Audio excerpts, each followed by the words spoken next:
We're just down here.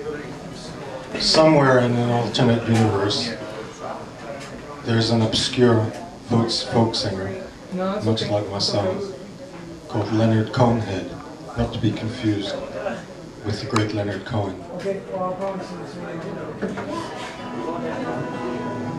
Yeah,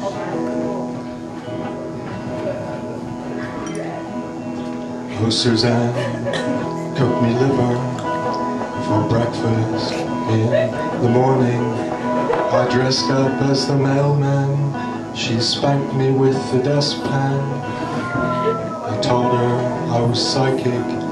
She called me a wanker. So I put on my X-ray specs. She bought me from Radio Shack and hooked myself up to the video cassette recorder. And I touched her perfect body with my mind. And she brings me tea and oranges all the way from Loblaws.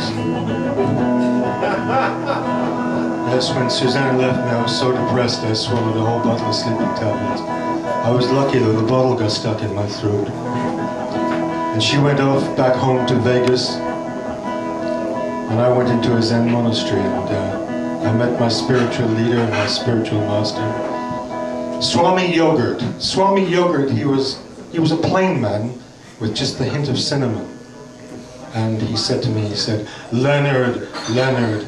He said it twice because he had double vision, because he was meditating so much. He said, Leonard, Leonard, I love your songs, I love your songs.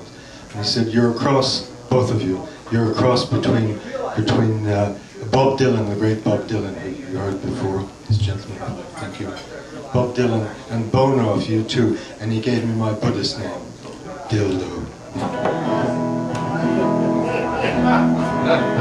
Remember the night we got pissed and I threw up on the cat. It got revenge by crapping in my box of organic muesli. They looked just like raisins. I covered them with honey.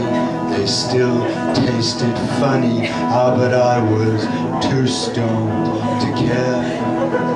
Yes, I was too stoned to care.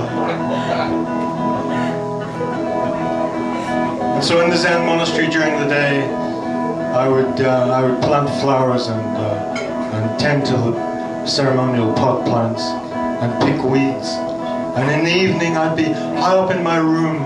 I'd be meditating and writing beautiful poetry and beautiful songs and adjusting my weed whacker, which I brought from Canadian Tire.